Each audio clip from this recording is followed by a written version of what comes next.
Hello YouTube, this is Black Skull, and this video, first and foremost, isn't going to be like my normal, joking videos where I do funny intros, shaking my head or anything like that. As tempting as that is, we got to go into serious mode for this.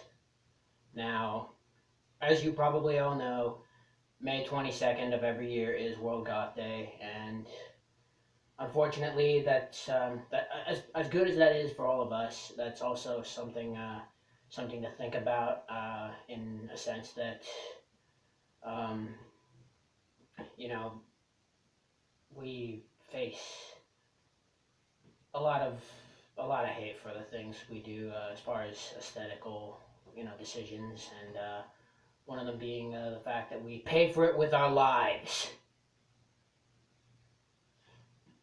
Like, I wasn't I wasn't gonna say anything specific at first, but I'm absolutely enraged as to how nonchalantly these subhumans, these absolute low-life shit kids, did what they did for no apparent reason. Like, if you don't know already, some time ago in 2007, late one August evening over in England, there was a early 20s couple walking their way home from a goth club, and um, yeah, unfortunately they came upon five teenage boys who were obviously passing bottles of booze and possible mono from the looks of them amongst each other, and they decided to take out the boyfriend first, kicking and stomping and punching his face. And while they were about to walk away, two of them looked back, and they saw little, you know, the boyfriend himself. He's like easily 6 feet tall. Like, this guy was huge. And little Sophie, the girlfriend, like 5'1", 5'2". She's nothing compared to, everybody else around her at this point. She's on her knees, cradling her man's devastated cranium in her lap, begging for them to stop. And these two guys, they look at her, they look at each other, and then they start doing the exact same thing to her, pausing every couple of minutes to tear out chunks of her hair from her scalp and toss them into the ever-growing puddles of her and her man's blood. It wasn't even until the paramedics got there at the scene that they got any degree of help. And even they themselves couldn't tell the difference between the male and the female just because of the amount of swelling that had happened to both of their heads. Like, I wasn't gonna.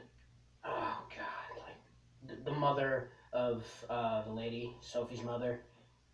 At first, it seemed like she was gonna make a decent recovery. Like, I've seen enough documentaries and I've read enough articles about the situation to know that by the third day she looked like she was gonna be all right.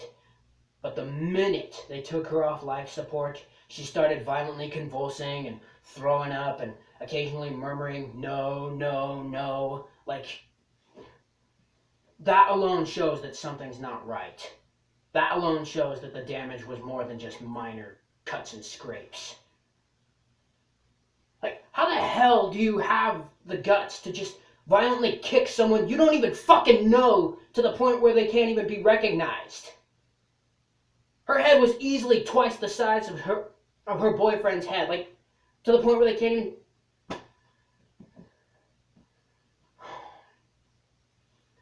They obviously have no real grasp on humanity if they thought they were perfectly justified in doing what the fuck they did. But all I gotta say about that is, why? Just why? By the 13th day, it was recognized that she had no remaining brain activity, and with heavy hearts, they then realized that they'd just been keeping dead meat warm at that point. So they had no other option but to pull the plug. And it wasn't even until 3 months after that shit happened that her boyfriend Robert finally recovered, but with lasting brain damage due to the attack.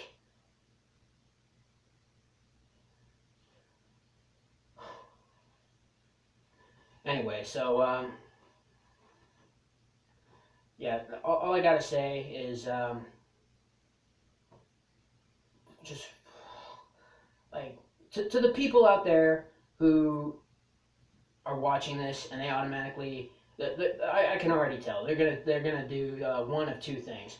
First of all, they're probably gonna put this in a quote unquote emo cringe compilation or some shit, or they're gonna just start spamming me with comments saying, "Oh well, she was wearing black clothes and makeup. She was wearing random occult symbols. She deserved what was coming." Is it ever the victim's fault for what the attacker did? Is it the rapist's fault or is it the victim's fault for wearing a damn miniskirt and crop top? Think about that for a minute. Just think about that for a minute.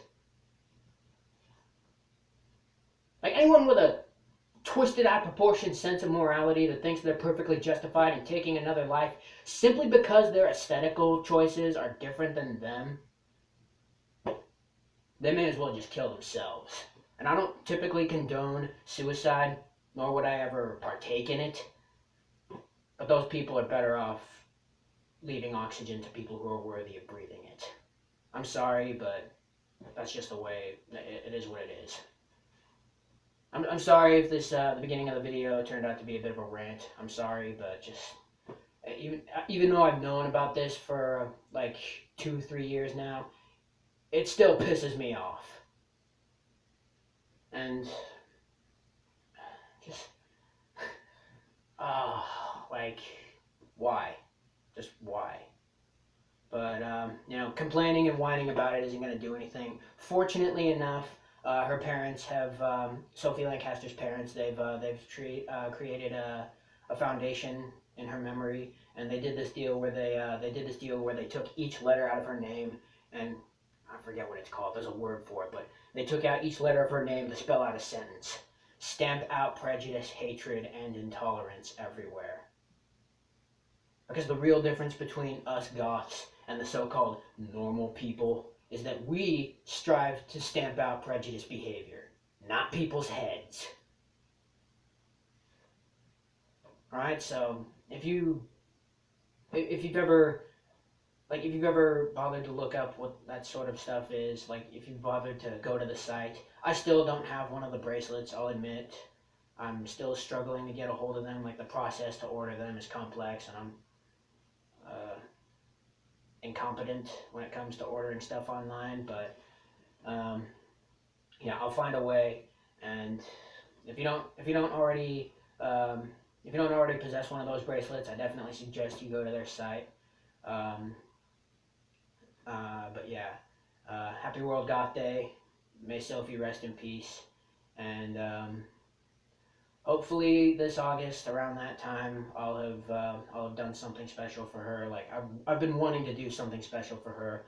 There's a YouTuber that I talk to occasionally by the name of S.O.P.H.I.E UK. He's over in England, same exact place where it happened, and I asked him, and I quote, "When was she killed? I want to know the exact date." And I never got around to doing what I wanted to do, but he admittedly he already wrote a poem for her, which is what I was gonna do, but I don't know if that'll be cliche or what, but I just want to be able to do something, and I don't want to just pretend like it didn't happen or you just ignore the fact that we face prejudice, because it's real.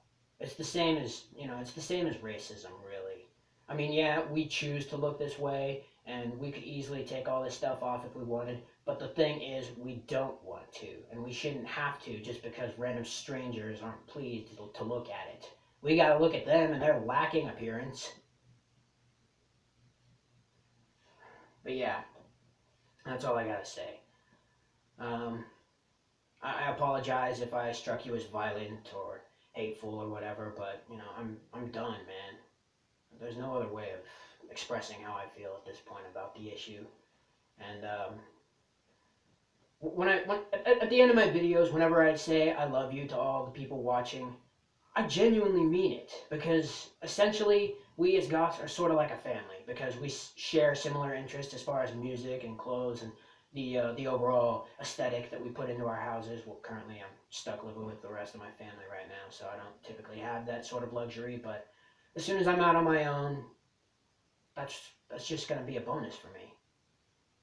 And Yeah, like I said, I love you all. I really do. If you like, please like. Feel free to share your obscure little thoughts in the comments below. Subscribe if you want to see more. And as always, thank you so very much for watching. I love you all, and happy World Goth Day.